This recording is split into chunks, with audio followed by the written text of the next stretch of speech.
community with a loving heart.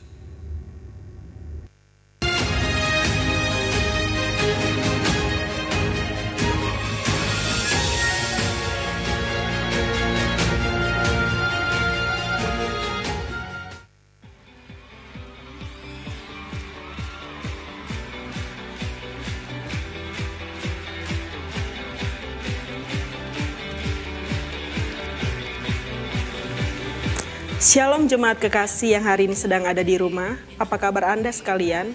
Kembali lagi bersama saya Winda Manalu dalam Central News pekan ini. Ibadah minggu depan 21 Juni 2020 pukul 8 masih diselenggarakan secara online. Untuk itu jemaat dimohon mempersiapkan diri di rumah masing-masing. Jangan lewatkan Komsel GBI Sentral secara online melalui aplikasi Zoom ataupun Google Meet pada setiap hari Senin, Rabu, dan Jumat pukul 20. Anda dapat menghubungi sekretariat untuk mendapatkan keterangan lebih lanjut. Bagi jemaat yang ingin memberikan persembahan, baik persepuluhan maupun persembahan lainnya, dapat memberikannya secara online melalui nomor rekening yang tertera atau scan QR yang ada di layar.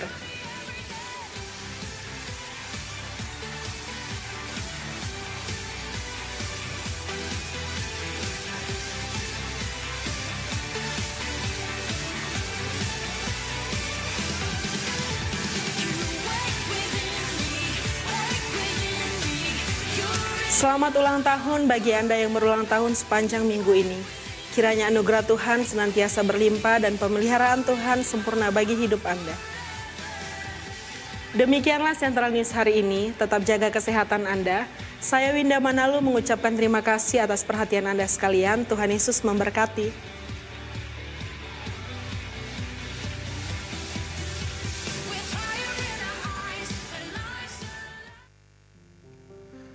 Selamat pagi Bapak Ibu saudara sekalian yang ada di rumah.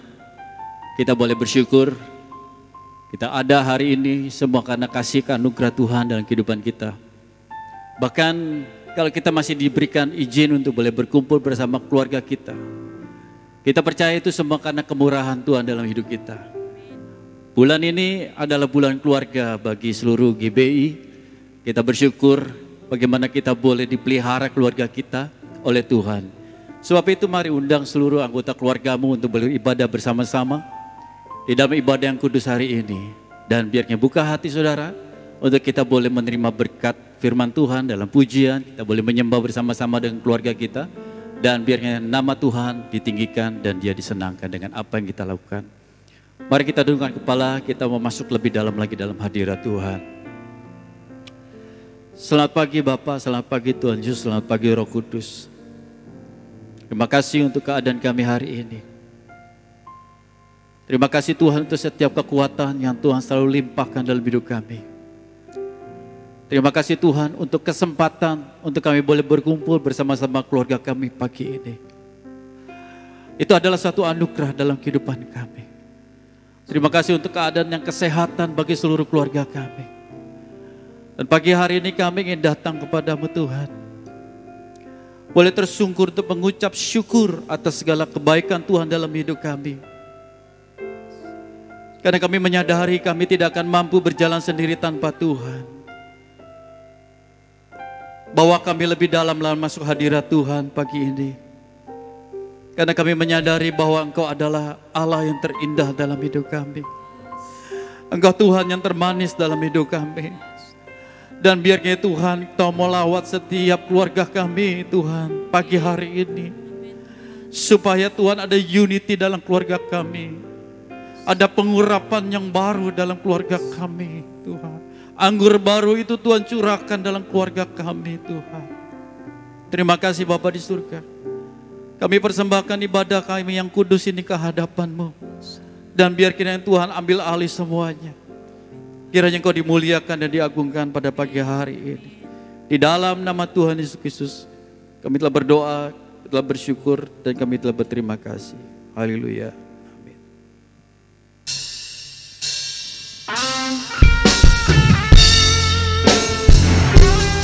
Engkau Allah yang begitu indah dalam hidup kami.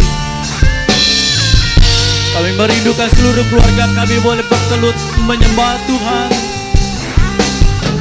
Boleh memuji bersama-sama dengan keluarga kami Tuhan. Ada mezbah yang dipersembahkan di hadapan-Mu dengan keluarga kami ya Tuhan.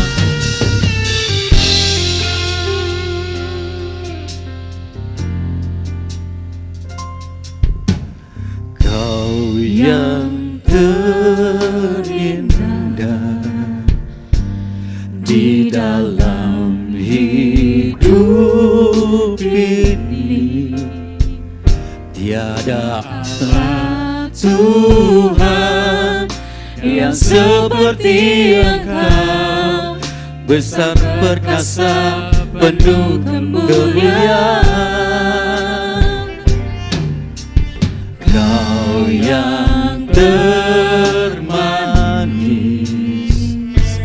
di dalam hidup ini, ku cinta Kau lebih dari segalanya.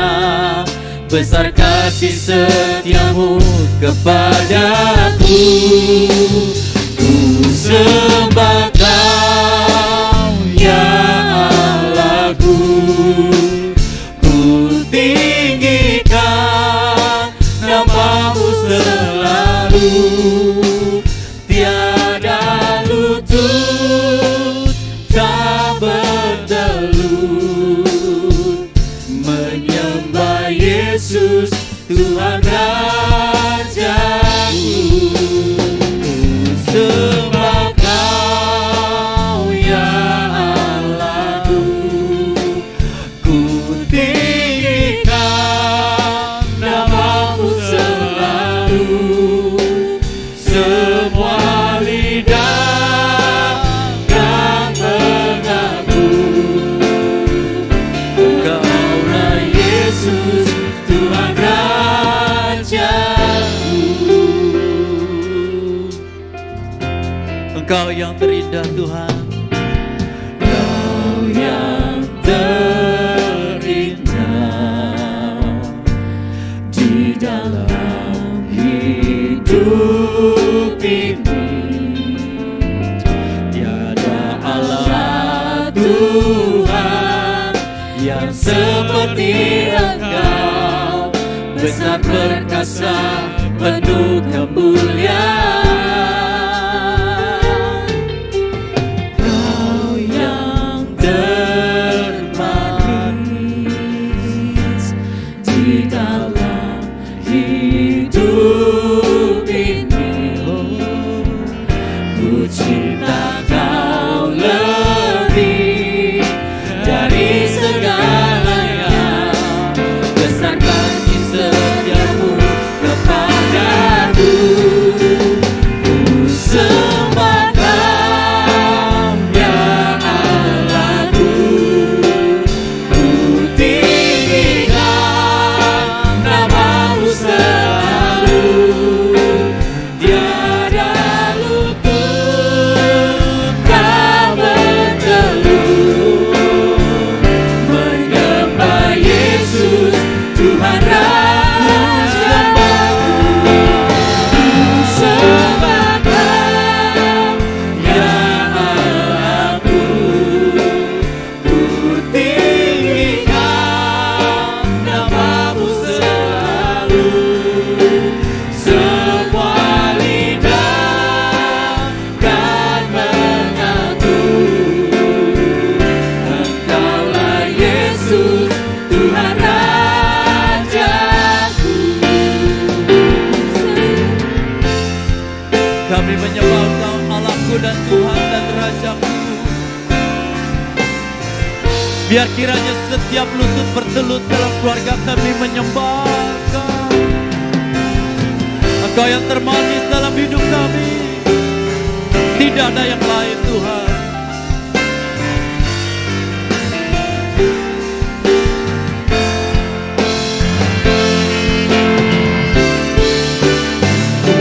Sembah Kau ya Allahku, ku tinggikan nama-Mu selalu. Tiada lutut tak bertelut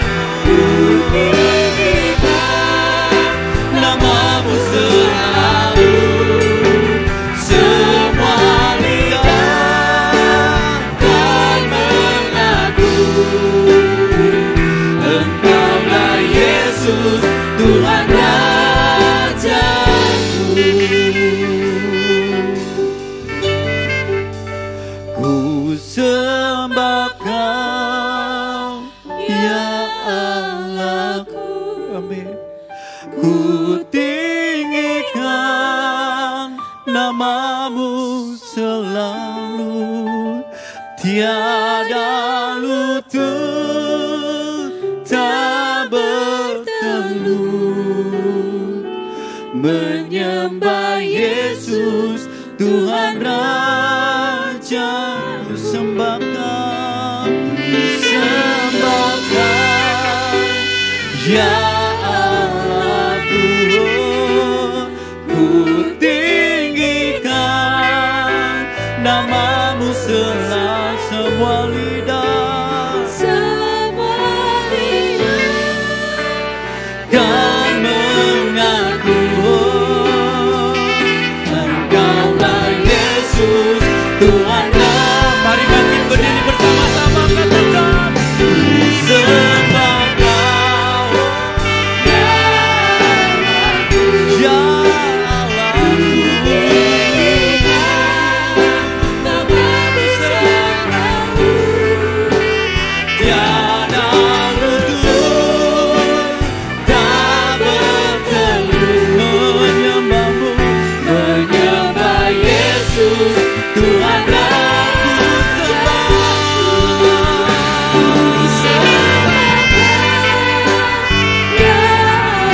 aku tinggikan namamu selalu, semua lidah kan mengaku Engkaulah Yesus Tuhan Raja, Engkaulah Yesus, Engkaulah Yesus Tuhan Raja, Engkaulah Yesus Tuhan Rajaku,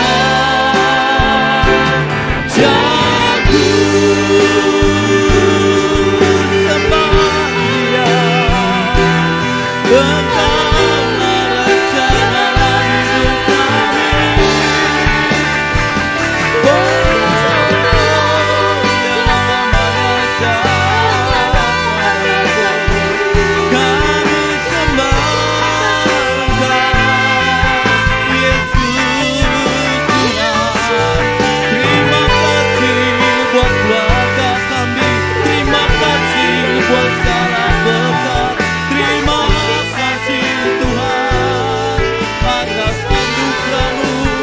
Mari kita bersyukur kepada Tuhan, naikkan syukurmu pagi hari ini bersama dengan keluargamu, naikkan pujian bagi Dia.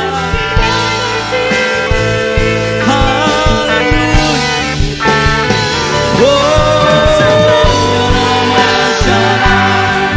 Yesus, Yesus, Kau layak disembah.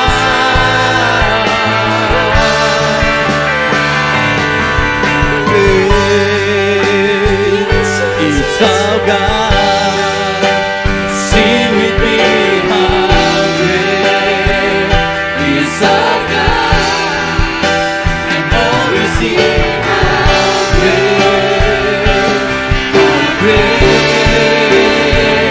is our God. Hallelujah.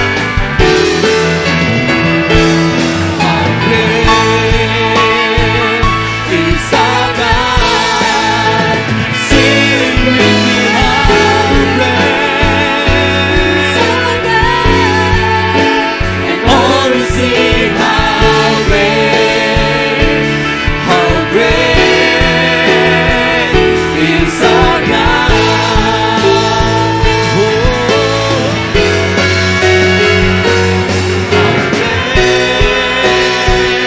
is our God. Sing with me, how great is our God, and all we sing how great, and all we sing how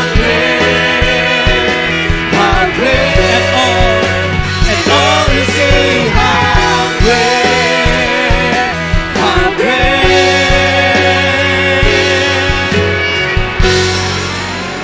is our God. Hallelujah.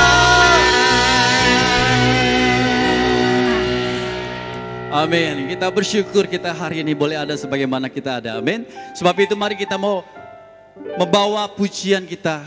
Katakan bahwa Tuhan adalah kekuatan dan mazmur dalam hidup kita.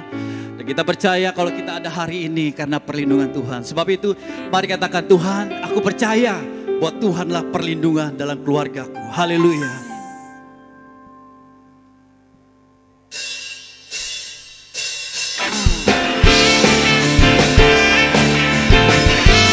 Mari tepuk tangan bersama-sama keluarga kita di rumah. Haleluya.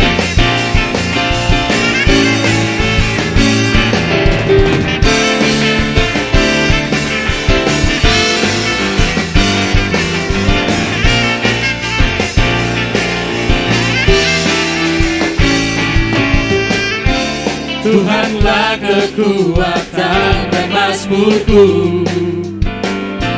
Dia gunung batu dan keselamatanku.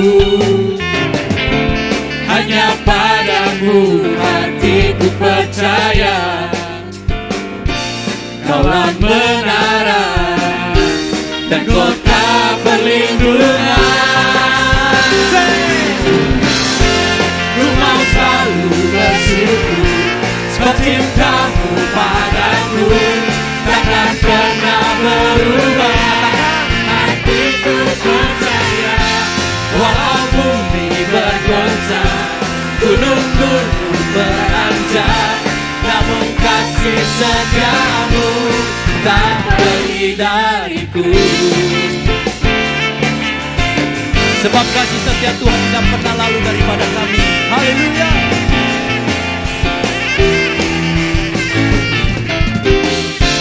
Tuhanlah kekuatan dan mazmurku,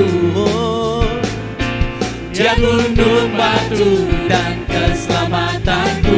Hanya padamu, hanya padamu hatiku percaya. Mari sama-sama katakan, Kaulah menara dan kota perlindungan.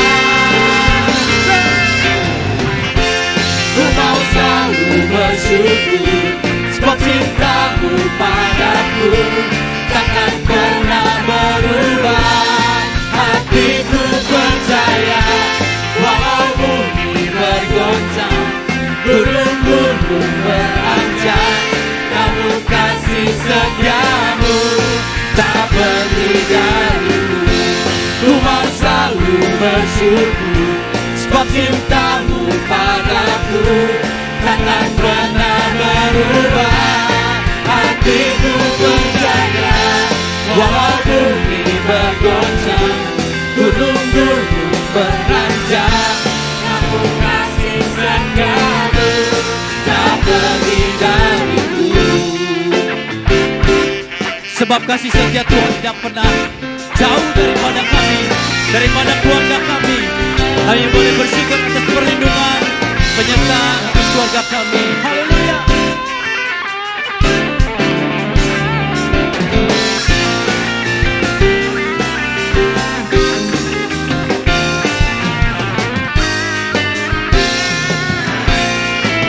Mari sama-sama katakan, ku mau selalu. Ku mau selalu bersyukur, sebab cintamu padaku takkan pernah berubah. Hatiku percaya, walau bumi bergoncang, gunung-gunung beranjak, namun kasih setiamu tak pergi dariku. Ku mau selalu bersyukur, sebab cintamu padaku takkan pernah berubah. Hatiku percaya, walau bumi bergoncang, gunung-gunung beranjak, namun kasih setiamu tak pergi dariku. Kasih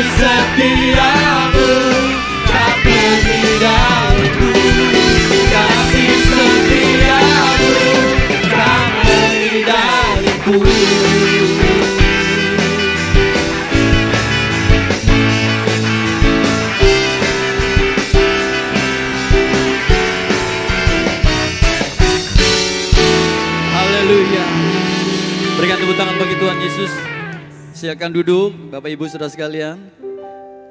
Dalam satu keluarga pada saat kita mulai belajar untuk bersyukur, di mana ada kesatuan, kita percaya disitulah berkat Allah akan diberikan kepada keluarga kita.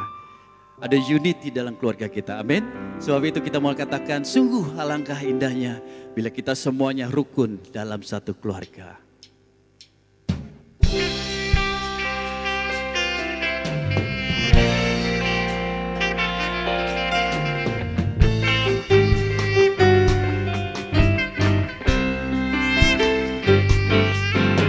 Sungguh alangkah baiknya, sungguh alangkah indahnya, bila saudara semua hidup rukun bersama.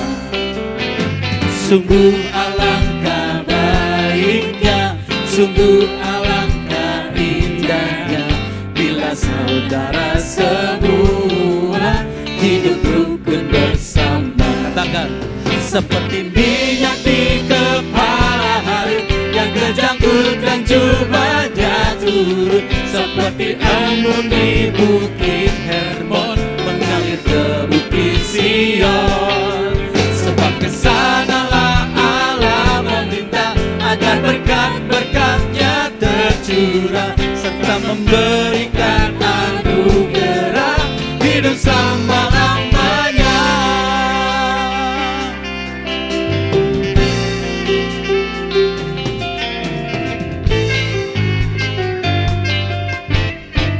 Mari sama-sama katakan, sungguh alangkah.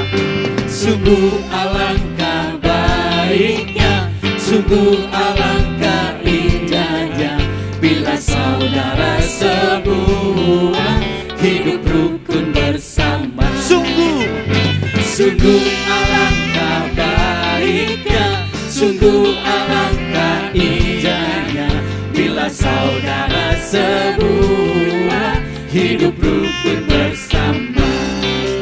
Seperti minyak di kepala Harun yang kejangkut dan jubahnya turun, seperti embun di bukit Hermon mengalir ke bukit Sion. Sebab kesanalah Allah meminta agar berkat-berkatnya tercurah, serta memberikan anugerah hidup selama-lamanya. Seperti minyak di kepala Harun yang kejangkut dan jubahnya turun, seperti embun di bukit Hermon mengalir ke bukit Sion. Sebab kesanalah Allah meminta agar berkat-berkatnya tercurah, serta memberikan anugerah hidup selama-lamanya, serta memberikan anugerah hidup selama-lamanya, serta memberikan anugerah hidup selama-lamanya.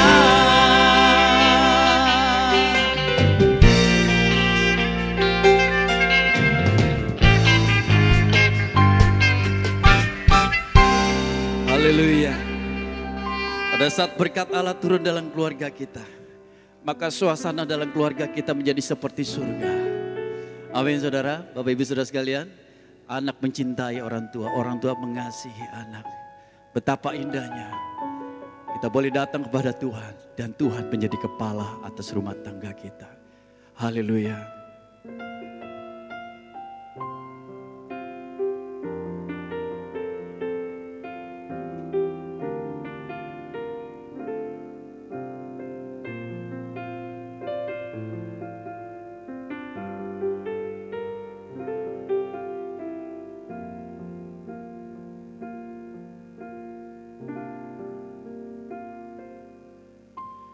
Aku dan seisi rumahku akan selalu menyembah-Mu, Tuhan dan Rajaku, di dalam kasih karunia-Mu yang hidup saling melayani dan melayani-Mu. Aku dan seisi rumahku akan selalu menyembah-Mu, Tuhan dan Rajaku. Di dalam kasih karunia-Mu yang hidup saling melayani dan melayani-Mu. Bila Tuhan menjadi kepala rumah ini, maka berkat kehidupan tercurah selalu. Datanglah kerajaan-Mu, jadilah kehendak-Mu. Ku alami setiap waktu, keluargaku adalah surgaku.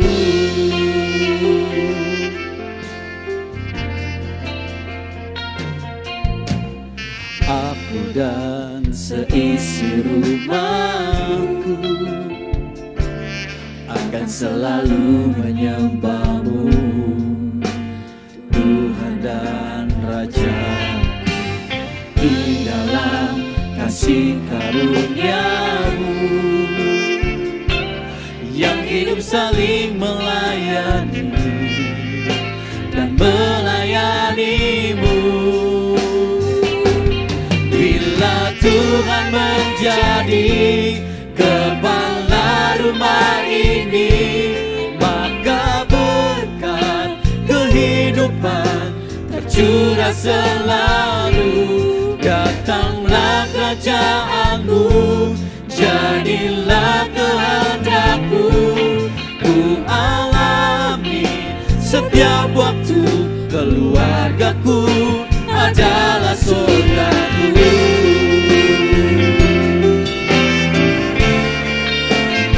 Biar kiranya Engkau menjadi kepala dalam rumah tangga kami, Tuhan. Setiap waktu, setiap hari kami boleh saling melayani satu sama lain dalam keluarga kami, Tuhan. Terima kasih, Tuhan.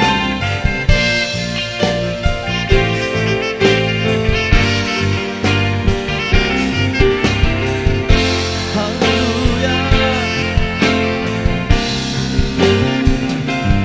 Bila Tuhan menjadi kepala rumah ini, maka berkat kehidupan tercurah selalu.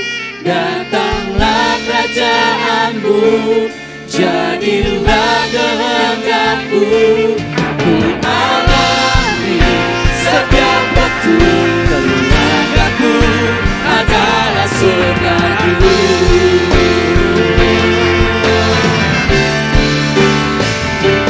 Bila Tuhan menjadi kepala rumah ini, maka berkat kehidupan tercurah selalu.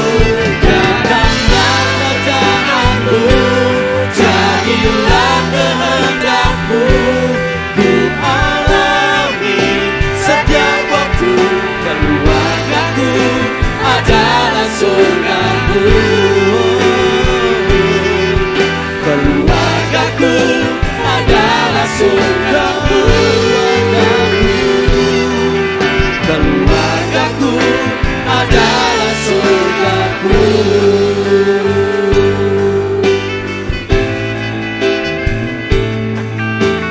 Terima kasih Tuhan. Terima kasih Tuhan Yesus. Betapa kami bersyukur memiliki keluarga yang Tuhan berikan dan percayakan dalam hidup kami. Pagi hari ini Tuhan, bersama dengan keluarga kami di rumah, kami membuka hati kami untuk boleh mendengar firman Tuhan. Berbicaralah Tuhan kepada hamba-Mu, Bapak Pendeta Dwi Josaputro. Kiranya pengurapan-Mu, urapan-Mu boleh mengalir atas beliau Tuhan pagi hari ini. Jadikan kami menjadi keluarga-keluarga yang kuat. Jadikan kami menjadi keluarga-keluarga yang tegar di dalam menghadapi badai apapun Tuhan di tengah-tengah dunia ini. Karena kami tahu ada Tuhan di dalam kehidupan kami. Karena kami tahu Tuhan janji-Mu ya dan amin bahwa Engkau sekali-kali tidak pernah meninggalkan kami. Terima kasih Bapa di surga untuk pagi hari ini. Kami membuka hati kami selebar-lebarnya. Duduk diam mendengar firman Tuhan. Untuk kami boleh dikuatkan melalui kuasa Roh Kudus-Mu. Di dalam nama Tuhan Yesus Kristus kami siap mendengar. Sama-sama katakan amin.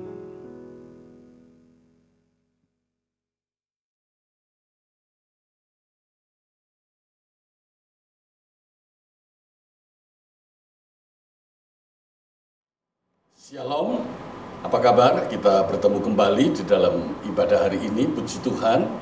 Di dalam situasi-situasi yang masih belum seperti yang normal sebagaimana yang biasa kita alami beberapa bulan lalu. Kita masih tetap setia beribadah dan terutama jemaat di tempat ini tetap setia beribadah, puji Tuhan. Mari kita duduk kepala, kita siapkan hati untuk mendengarkan firman Tuhan. Tuhan Yesus, terima kasih pagi hari ini kembali kami datang beribadah kepada Tuhan. Kami bersama seisi rumah kami datang kepada Tuhan. Kami rindu Tuhan, kami rindu untuk dipuaskan oleh kebenaran firman Tuhan. Karena kami tahu bahwa orang yang lapar dan haus akan kebenaran itulah yang akan memperoleh kepuasan daripada Tuhan. Memperoleh damai sejahtera dan sukacita. Memperoleh kekuatan di dalam pengharapan, memperoleh kepastian di dalam hidup mereka. Terima kasih Tuhan Yesus. Kami siapkan hati untuk mendengarkan firman-Mu, bahwa kami untuk mengenal Engkau, bahwa kami lebih dekat dengan Engkau. Urapi dan berkati setiap jemaat yang beribadah pada hari ini, berkati setiap keluarga, berkati kepala keluarga. Kami bersyukur kami boleh beribadah bersama-sama dengan keluarga kami.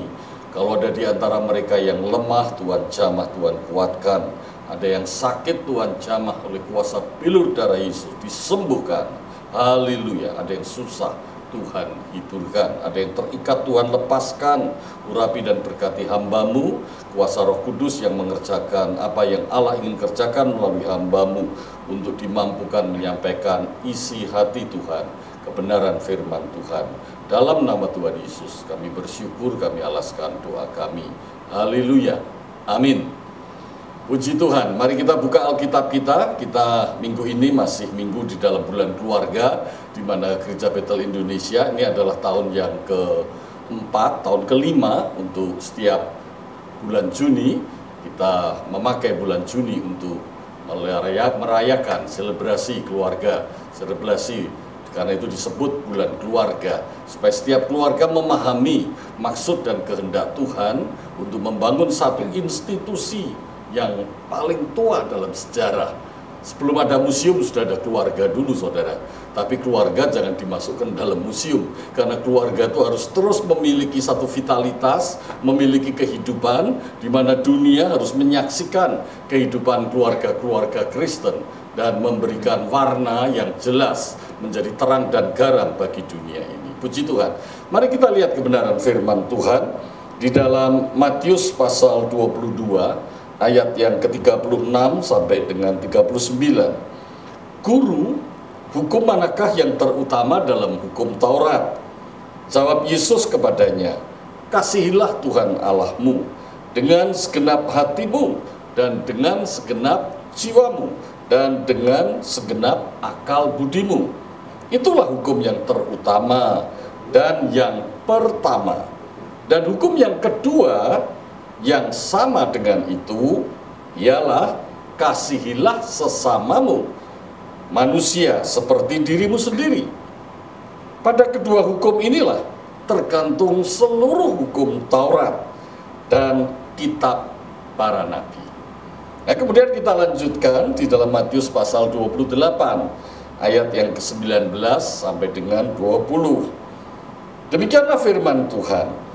Karena itu pergilah, jadikanlah semua bangsa muridku, dan baptislah mereka dalam nama Bapa dan Anak dan Roh Kudus, dan ajarlah mereka melakukan segala sesuatu yang telah kuperintahkan kepadamu. Dan ketahuilah, aku menyertai kamu senantiasa sampai kepada akhir zaman.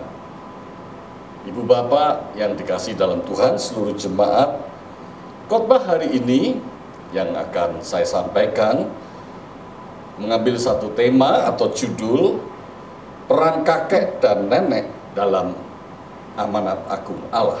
Jadi peran opa dan oma, peran grandpa dan grandma dalam melaksanakan amanat agung Allah.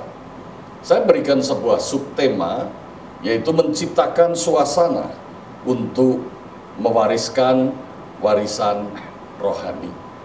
Nah, saudara yang saya kasih dalam Tuhan, belum lama saya membaca sebuah tulisan tentang hasil penelitian, hasil riset. Saya juga heran, riset itu dilakukan selama 35 tahun. Jadi riset itu disebut suatu penelitian jangka panjang untuk generasi, disingkat LSOG, Long Study of Generation. Inti dari penelitian itu untuk mengetahui apa yang menyebabkan generasi yang sekarang yang ada ini dalam hal beriman, dalam hal mengikuti agama, dalam hal menjalankan keagamaannya, dalam hal melakukan keagamaannya, dalam hal mengikuti ajaran-ajaran agamanya, berbeda dengan nenek moyang mereka. Dan yang menulis ini mengakui bahwa dia sangat tertarik melakukan penulisan atau penelitian ini karena nenek moyangnya adalah bishop, nenek moyangnya adalah seorang pendeta, seorang bishop. Dan dia mengakui seluruh keluarganya, dari kakek buyutnya, kemudian kakeknya, neneknya, semua adalah orang-orang Kristen yang dia sendiri mengatakan evangelical, orang-orang Kristen yang injili dan fundamentalis. Demikian juga dia. Tetapi dalam benak dia berpikir kenapa kawan-kawan dia dalam kehidupan sehari-hari sangat berbeda kehidupan kekristenan mereka dengan apa yang mereka dapatkan dari orang tua mereka. Dia sendiri juga menyadari mengapa dia sendiri juga dalam mempraktekkan kekristenan itu menjadi berbeda. Saya tidak akan membahas apa yang saya baca, cuma saya ingin memberikan sebuah ilustrasi bahwa ternyata belum tentu kalau papa mama Kristen, kemudian anaknya juga punya iman Kristen dan kehidupan kekristenannya sungguh-sungguh. Papa mamanya rajin ke gereja, anaknya pasti jadi orang Kristen yang baik. Belum tentu. Papa mamanya khotbah dan khotbahnya digemari oleh jutaan orang, maka anak-anaknya juga beriman kepada Tuhan Yesus. Menurut saya belum tentu. Nah, apalagi kakek neneknya, apalagi buyut-buyut yang sebelumnya.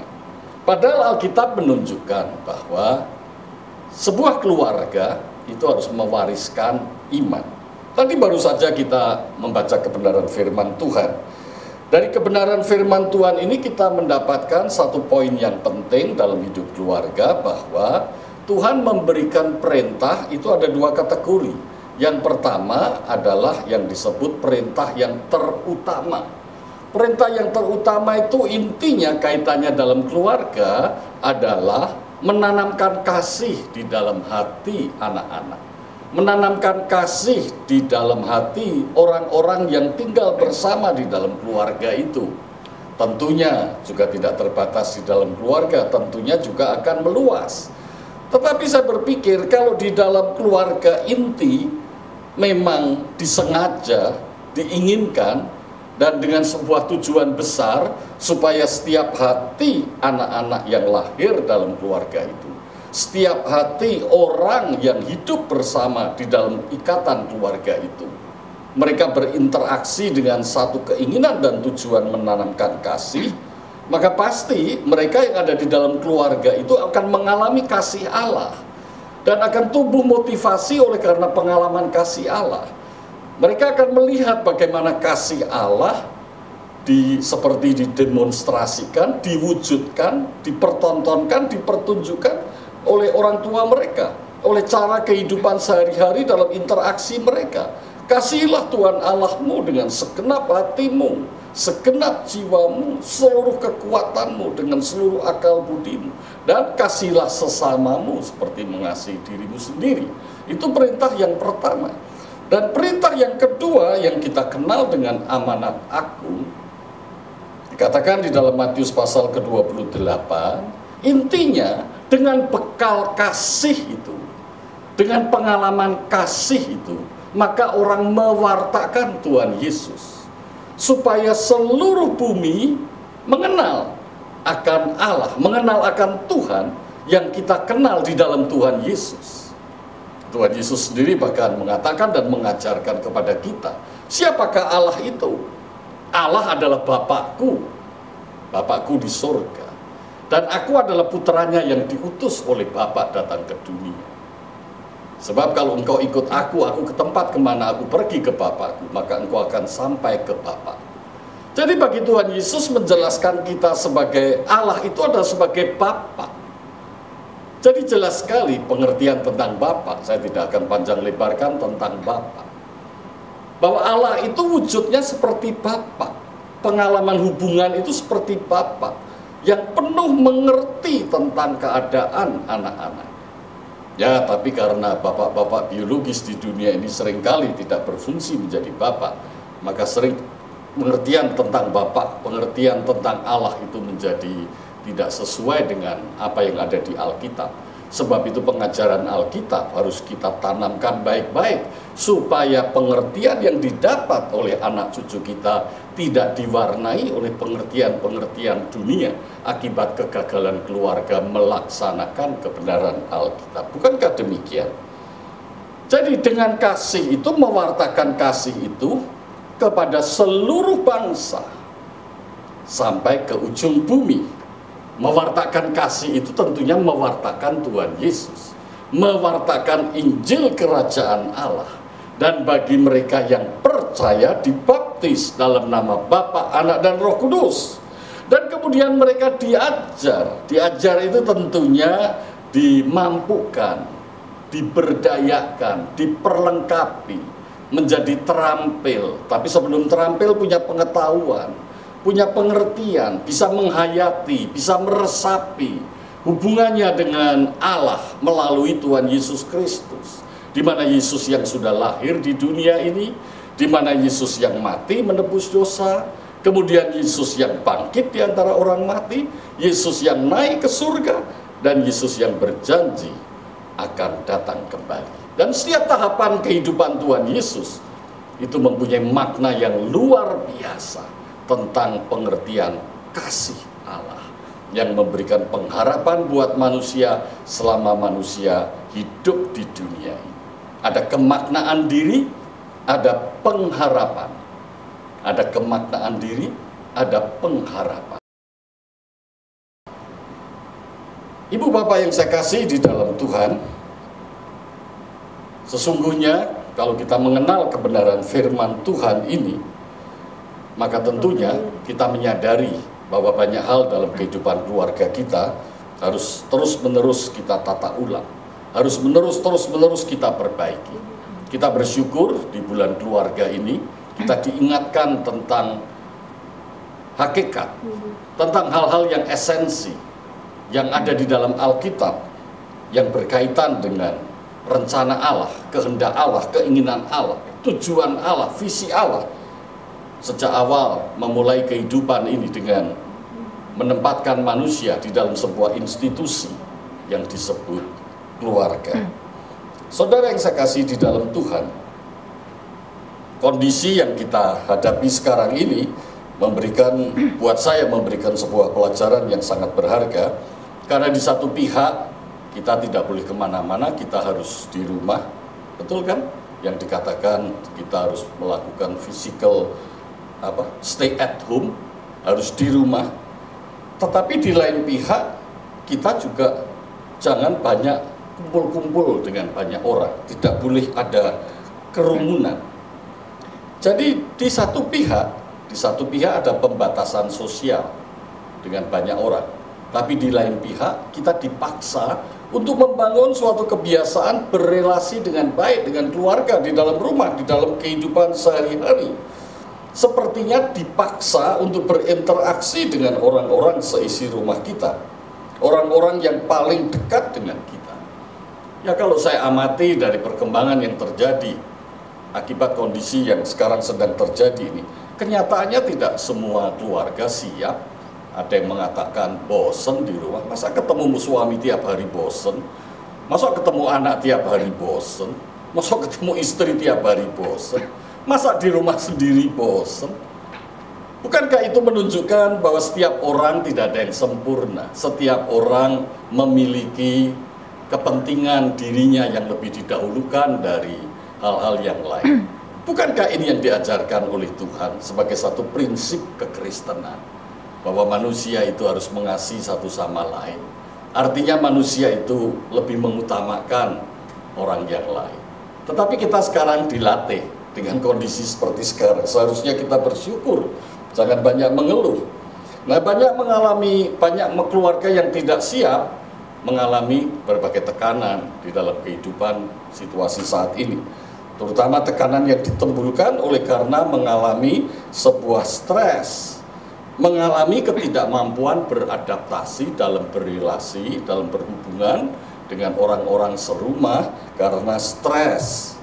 Maka dikatakan, katanya dilaporkan, ada yang melaporkan angka kejadian kekerasan dalam rumah tangga meningkat, permintaan perceraian meningkat, dan selanjutnya bahkan orang-orang yang mengalami kecemasan, depresi, kecenderungan untuk bunuh diri, penggunaan narkoba, semua juga meningkat. Gambaran ini sekali lagi menunjukkan bahwa sesungguhnya keluarga banyak yang tidak siap mengalami goncangan-goncangan yang sedang terjadi di sekitar kita di dalam kehidupan dunia ini. Padahal Alkitab mengatakan bagi orang percaya kita tidak tergoncangkan. Tapi faktanya, buktinya banyak keluarga yang menjadi tergoncang.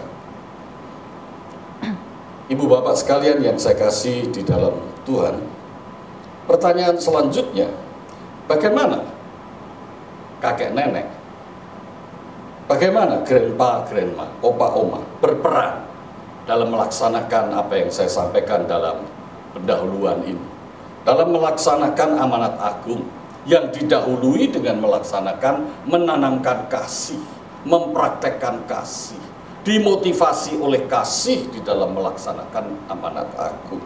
Sebetulnya saya ingin mengatakan begini, untuk melaksanakan amanat agung Allah, the Great Commission, kita harus didahului mematuhi the Great Commandment, hukum yang terutama Allah itu sendiri.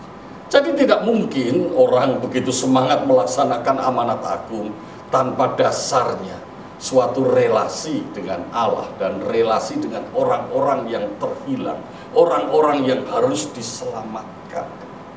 Tidak mungkin. Kalau itu toh dilakukan, tentu itu bukan keinginan Allah, dan itu keinginan manusia itu sendiri. Bisa saya sebutkan itu keinginan-keinginan daging. Sebetulnya di Alkitab sudah jelas apa yang menjadi visi Alkitab. Sebagai kakek nenek atau orang tua harus menangkap visi Alkitab, visi Allah yang merupakan tujuan rohani yang kekal dalam kegiatan relasi dalam keluarga dan pengasuhan anak cucu, bahkan sampai buyut. Ini yang saya katakan pengasuhan beribu-ribu generasi. Roh Kuduslah yang selalu memberikan inspirasi pada waktu kakek nenek melakukan hal ini. Inspirasi dari surga, inspirasi ilahi. Sehingga kakek nenek bisa melihat keluarga dengan hati yang mengasihi, dengan hati yang terbuka, dengan hati yang jujur, dengan hati yang tidak mementingkan kepentingan dirinya sendiri. Nah, untuk hal ini Tuhan akan memberi kemampuan atau mengempowering, memberdayakan kita untuk kita bisa mengambil tindakan-tindakan yang penting, yaitu membentuk hati anak cucu. Kalau sudah berhasil membentuk hati anak, nanti masih terlibat membentuk hati cucu. Cuma bagaimana kalau sudah jadi kakek nenek, kaitannya dengan membentuk hati cucu? Nah, nanti saya akan jelaskan. Jadi kakek nenek itu bertanggung jawab supaya anak cucunya, hatinya itu dibentuk. Hati yang mengasihi Allah, hati yang mengasihi Tuhan Yesus. Jadi kakek nenek itu bertanggung jawab mendapatkan sebuah visi dari Allah, supaya generasi mendatang adalah generasi yang mengasihi Tuhan. Generasi mendatang adalah generasi yang memiliki hati yang mengalami kasih Tuhan. Sehingga anak cucu kita, keturunan-keturunan kita, dan seterusnya oleh kasih karunia Allah dapat selamat kelak berjumpa dengan Bapa di surga dan berjumpa kita semua. Haleluya, puji Tuhan. Amin saudara. Bisa saudara bayangkan kalau kita mempunyai visi yang jelas, visi yang baik, di surga kita kumpul dengan anak cucu kita, dengan buyut-buyut kita. Haleluya. Pertanyaan berikutnya, nah apakah kalau ibu bapak saat ini statusnya menjadi grandpa, grandma, opa, dan oma, akan mewariskan hal ini? Karena warisan ini yang akan menentukan perkembangan iman dari anak cucu, yang akan menentukan perkembangan karakter mereka, dan yang akan menentukan bagaimana mereka itu menyadari seperti apa mereka itu berdiri berhadapan dengan Allah, menyadari siapa dirinya, menyadari siapa Allah, dan menyadari bagaimana hubungan antara dirinya dengan Allah. Bukankah belakangan ini selalu disampaikan bahwa pada generasi muda, generasi kini, ke gereja, orang tuanya Kristen, mereka mengatakan Kristen, beriman dikatakan punya iman, tetapi yang mempercayai Tuhan Yesus angkanya kecil, sedikit. Dari waktu ke waktu angka itu menurun, bahkan saat ini disinyalir hanya sekitar 30% yang mempercayai Yesus sebagai Tuhan. Padahal dia berdoa, dia aktif di gereja, tapi meyakini Yesus adalah Tuhan hanya kurang lebih di bawah 30%. Jadi tujuan keluarga tentunya berkaitan dengan visi yang datang dari Allah, visi yang kita pahami dari Alkitab. Apa itu sesungguhnya tujuan keluarga? Mengapa Tuhan memilih kepada saya misalnya, memilih saya untuk mempunyai anak dan selanjutnya mempunyai cucu? Ada tujuannya. Kenapa seseorang diberi kesempatan untuk punya anak dan punya cucu? Ini harus saudara dan saya jawab. Jika kita tidak tahu mengapa kita punya anak dan cucu, maka kita juga hampir pasti akan salah melakukan sesuatu untuk anak cucu kita. Mana mungkin kita tidak tahu sesuatu kemudian kita ingin melakukannya? Bagaimana mungkin kita akan berhasil melakukannya kalau kita tidak tahu untuk apa? Pasti tidak berhasil. Untungnya Tuhan tidak membiarkan kita tetap tidak tahu. Tuhan memberitahu kita melalui kebenaran firman Tuhan. Karena dia yang memberi anak cucu kepada kita, maka Tuhan juga memberitahu kepada kita bagaimana kita harus bersikap terhadap anak cucu kita. Karena Tuhan yang menghadirkan keluarga itu menjadi bagian dari kita. Dan dialah yang menentukan tujuan daripada keluarga itu. Puji Tuhan. Visi Tuhan bagi keluarga kita dimulai dengan di dalam Matius pasal 25 ayat ke-35 sampai 38 tadi, yaitu dimulai dengan hukum yang terutama. Nah, di sisi lain Tuhan mengatakan kepada kita bahwa hubungan cinta dengan Allah itu membawa kepada suatu kehidupan yang sangat bermakna, kehidupan yang memiliki kepastian, kehidupan yang memiliki pengharapan, baik sementara di bumi maupun di surga. Dan pemahaman inilah yang harus diwariskan kepada anak cucu kita. Puji Tuhan. Haleluya. Jadi dengan kata lain, apa yang saya uraikan tadi, kalau bisa disimpulkan, prioritas daripada kakek nenek terhadap anak dan cucu itu adalah membangun suatu suasana, relasi, melakukan sesuatu yang berkaitan dengan hati mereka. Jadi yang menjadi prioritas adalah hati cucu-cucu kita, hati anak-anak kita. Nah, kelak anak-anak kita memprioritaskan hati anak-anak mereka. Kelak cucu-cucu kita memprioritaskan hati anak-anak dari anak cucu-cucu kita, dan seterusnya. Jadi dengan kata lain adalah pembentukan hati, karena Tuhan menginginkan hati kita dan hati cucu-cucu kita untuk mengasihinya. Pertanyaan berikutnya lagi, bagaimana itu bisa terjadi? Bagaimana hati anak-anak, hati cucu-cucu kita mengasihi Tuhan? Bagaimanakah hati manusia itu dibentuk? Pernahkah kita merenungkan sejenak bagaimana membentuk hati manusia? Saudara pernah berpikir mengapa saudara mempunyai sifat-sifat, mempunyai karakter seperti hari ini? Kenapa karakter seperti hari ini bisa terbentuk? Di manakah bagian yang terdalam, unsur yang terdalam dan terpenting yang berkaitan dengan pembentukan karakter? Alkitab menunjukkan bahwa unsur yang terdalam dan terpenting itu di dalam hati. Di dalam hati. Sebab itu pembentukan karakter dimulai dari dalam, kemudian keluar. Nah, kita hidup di tengah dunia. Pengaruh lingkungan, pengaruh dunia sangat kuat. Pengaruh lingkungan sangat besar. Sehingga tadi saya awali dengan sebuah kisah tentang apa yang saya baca, tentang seorang penulis sekaligus peneliti yang meneliti suatu generasi sampai dia membuat penelitian itu 35 tahun. Ternyata keturunannya berubah. Saya waktu membaca sepotong sudah berpikir, ya berubah kalau lingkungan dekatnya tidak mempertahankan.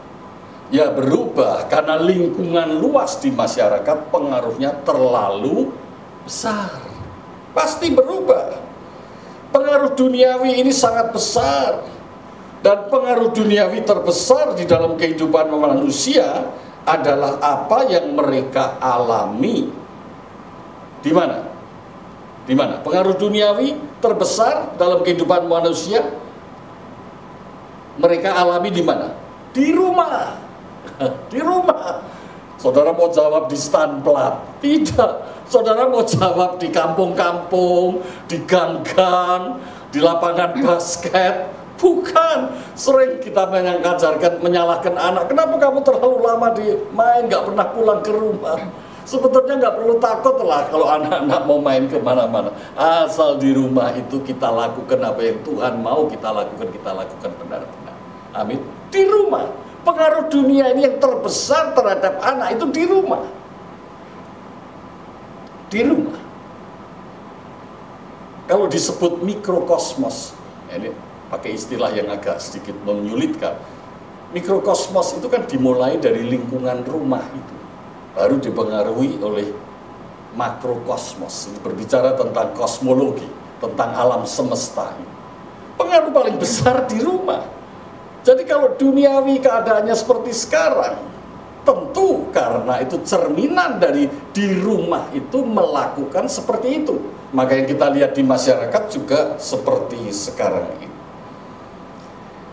Jadi Allah telah memberikan kepada kakek nenek suatu pengaruh yang kuat melalui relasi dalam menjalankan peran dan fungsi seperti yang Alkitab katakan, seperti yang Allah tetapkan, seperti tujuan Allah. Dengan kata lain, Allah telah memberikan kepada setiap orang tua, kepada setiap kakek nenek suatu kuasa, suatu otoritas, di mana otoritas itu dijalankan dan pengaruhnya tak tertandingi terhadap apa? Terhadap hati anak cucu kita. Jadi kalau saudara salah menggunakan otoritas terhadap anak dan cucu, maka pengaruhnya juga pengaruh yang salah. Pengaruh yang salah itu dimulai bukan di luar sana, tapi di dalam rumah kita masing-masing.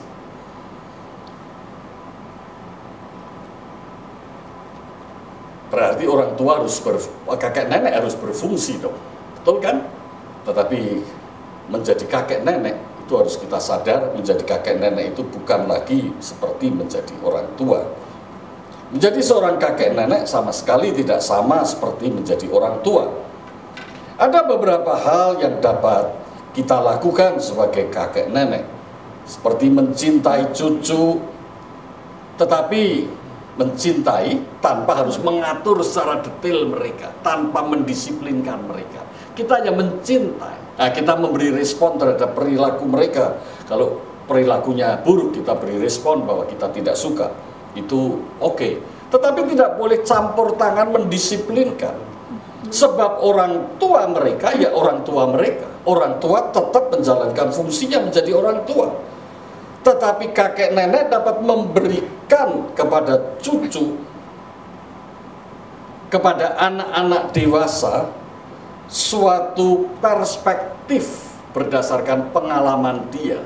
Tentunya pengalaman saya waktu saya punya anak saya 3 putri, berbeda dengan pengalaman saya waktu sekarang saya punya cucu. Nah, ini hebatnya kakek nenek. Nah, kakek nenek bisa memberikan perspektif yang berbeda pada waktu dia mengasuh anak dan kemudian kelak waktu dia akan mengasuh cucunya.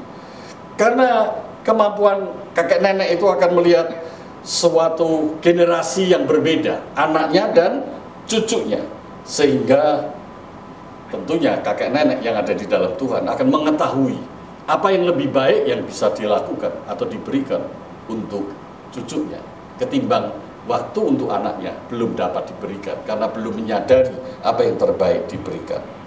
Sehingga masa depan daripada cucu-cucu dan anak-anak dari cucu-cucu diharapkan menjadi masa depan yang jauh lebih baik daripada kehidupan kakek nenek itu sendiri. Puji Tuhan, beri tepuk tangan buat Tuhan. Sebab itu dikatakan anak cucu orang benar tidak ada yang minta-minta. Mungkin kakek neneknya itu peminta-minta, tetapi dia menghidupi kebenaran. Anak cucunya tidak ada yang minta-minta. Puji Tuhan, haleluya. Jadi tidak ada yang bisa menandingi kekuatan, maksud saya bukan kekuatan, tapi maksud saya pengaruh atas cucu kita, atas anak kita daripada kekuatan orang tua dan kakek neneknya sendiri. Dan pengaruh itulah yang akan membangun atau membentuk hati mereka, yang akan menjadikan mereka memiliki karakter yang serupa dan segambar dengan Tuhan Yesus Kristus. Dan karakter itu bertumbuh karena sehari-harinya mereka melihat kakek nenek itu cinta Tuhan, papa mama juga cinta Tuhan. Mereka saling mengasihi karena mereka mencintai dan dicintai Tuhan. Mereka saling mengampuni karena mereka mencintai dan dicintai Tuhan.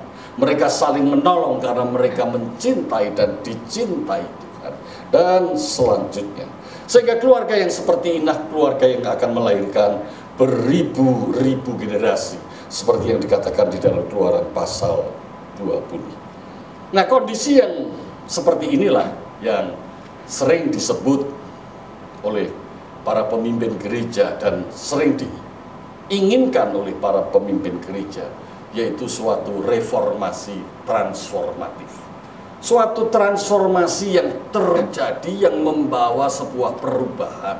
Dan perubahan yang terjadi itu adalah perubahan yang didasarkan kepada perubahan kerohanian daripada manusia itu sendiri. Itu hanya bisa dilakukan melalui keluarga. Dan keluarga bisa melakukan itu kalau setiap pribadi di dalam keluarga berperan dan berfungsi memenuhi tujuan dan visi Allah. Dan waktu keluarga melakukan tujuan dan visi Allah, waktu kakek nenek melakukan tujuan dan visi Allah, Allah memberikan kemampuan, memberikan kekuatan yang tidak tertandingi untuk mempengaruhi pembentukan hati anak dan cucu-cucu mereka. Dan ini dikerjakan oleh kuasa Roh Kudus. Puji Tuhan. Tuhan telah memberitahu pada kita berdasarkan kebenaran Alkitab tentang bagaimana kakek nenek mempunyai pengaruh untuk menciptakan suasana dalam hubungan dengan keluarga untuk mewariskan warisan rohani, yaitu iman kepada Tuhan Yesus Kristus. Tuhan memberkati. Mari kita tunduk kepala. Tuhan Yesus, terima kasih. Kalau kami baru mendengar bahwa sesungguhnya Tuhan melakukan hal yang sangat luar biasa melalui hidup kami sebagai kakek nenek. Seringkali pada waktu kami menjadi kakek nenek, kami lupa bahwa sesungguhnya ada satu tanggung jawab yang besar untuk melakukan kehidupan dalam membangun keluarga sesuai tujuan dan visi Allah. Dan waktu kami melakukannya, maka dampak itu begitu besar, dampak itu begitu menyeluruh, dampak itu begitu luas, karena keturunan-keturunan kami akan menjadi keturunan ilahi. Dan merekalah yang akan membawa obor Injil, obor kasih Allah sampai kesudahan zaman. Nama Tuhan dipermuliakan. Haleluya. Dalam nama Yesus kami berdoa. Amin. Haleluya. Kita percaya bahwa kita semua diberkati oleh kebenaran firman Tuhan yang sudah disampaikan oleh hamba-Nya Bapak Pendeta Dr. Dwi Jo Saputro. Semakin kita boleh dikuatkan dan diteguhkan. Amin. Sebab itu hari ini kita akan persiapkan persembahan kita. Dan nomor-nomor rekening sudah ada di bawah layar televisi Bapak Ibu Saudara sekalian. Terima kasih untuk persembahan yang sudah diberikan kepada gereja ini sehingga gereja ini boleh melayani jemaat ya melalui persembahan Bapak Ibu Saudara sekalian dan perpuluhan. Dan hari ini kita boleh memberi yang terbaik untuk persembahan pada pagi hari ini. Haleluya, shalom saudara-saudara. Kiranya saudara-saudara menjadi jemaat yang diberkati Tuhan. Keluarga saudara-saudara juga menjadi keluarga yang diberkati Tuhan. Saudara-saudara saya mau mengajak kita semua berdoa. Doakan supaya ibadah temu muka kita akan mulai kembali pada minggu pertama bulan Juli. Jadi kita sambut dengan sukacita dan kita berdoa supaya semuanya bisa berjalan dengan baik dan lancar. Tapi memang kita harus melakukan protokol kesehatan dengan ketat sesuai dengan arahan dari pemerintah. Lalu saudara-saudara yang berikutnya, nanti jam-jam ibadah mungkin ada perubahan. Karena kapasitas ruang ibadah pasti berubah. Kita akan berjarak 1 meter setiap kursi dan sebagainya. Tunggu informasi berikutnya dari sekretariat dan kami semua. Lalu saudara-saudara, kita juga berdoa supaya komsel-komsel dan doa-doa di rumah-rumah, mesbah-mesbah keluarga tetap kita galakan. Dan jangan lupa jadi garam dan terang, jadi penjala jiwa-jiwa. Ini saatnya kita menjala jiwa-jiwa. Mari kita berdoa untuk menutup ibadah hari ini. Kami mengucap syukur kepadamu ya Tuhan, Engkau sungguh baik. Memberkati kami dan keluarga kami. Supaya kami dan generasi penerus kami boleh Tuhan sertai. Dan kami boleh terus menjadi keluarga-keluarga yang taat dan setia. Yang di dalamnya ada hadirat Tuhan. Yang di dalamnya ada berkat Tuhan. Berkati firman yang telah ditabur. Berkati kami semua dan keluarga kami supaya kami menjadi keluarga yang diberkati, yang taat dan setia. Tuhan terima kasih, hamba-hambamu yang telah melayani dari awal sampai selesai. Tuhan juga memberkati. Kami juga berdoa buat setiap persembahan, persepuluhan yang dipersembahkan oleh umatmu. Tuhan membalas berlipat ganda. Dan biar ya Tuhan, apa yang mereka persembahkan, Tuhan buat berlipat ganda. Supaya gereja Tuhan di tempat ini boleh dicukupkan. Semua kegiatan rencana ibadah yang kami kerjakan juga Tuhan berkati. Secara khusus kami mau berdoa buat ibadah raya temu muka yang kami akan kerjakan mulai kembali di bulan Juli. Semuanya boleh berjalan dengan baik. Begitu pula ibadah-ibadah kategorial. Tuhan juga berkati. Terima kasih Tuhan. Kami tidak lupa berdoa buat kota Jakarta, Indonesia, bahkan seluruh dunia. Biar ya Tuhan, bencana COVID ini boleh lewat ya Allah. Dan umat-Mu, semua orang boleh mencari wajah-Mu. Kami berdoa buat mereka yang berulang tahun. Baik minggu lalu maupun minggu ini, berkat Allah turun bagi mereka. Buat setiap jemaat yang bergumul untuk kesehatan. Buat setiap jemaat yang bergumul buat usaha pekerjaan mereka. Berkati mereka satu persatu. Terpujilah nama-Mu. Dan sebentar kami mau tutup ibadah ini. Kiranya berkat Allah kembali dicurahkan dari sorga. Mari saudara-saudara, terimalah berkat dari Bapa di sorga, dari Tuhan Yesus dan dari Roh Kudus, memberkati engkau dan keluargamu hari ini sampai selama-lamanya. Haleluya, amin. Kiranya Tuhan berkenan memberkati rumah keluargaku. Apa yang telah Tuhan berkati, diberkatilah untuk selamanya. Sebab Tuhan melindungi, Tuhan menyinari dengan wajah-Nya, memberi kasih karunia, damai sejahtera. Tuhan Yesus berkati, sebab Tuhan melindungi, Tuhan menyinari dengan wajah-Nya, memberi kasih karunia, damai sejahtera.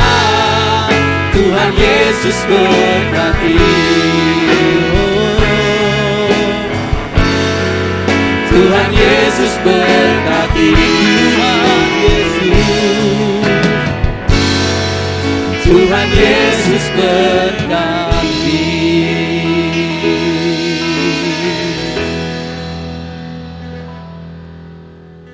Selamat hari Minggu, Tuhan Yesus memberkati.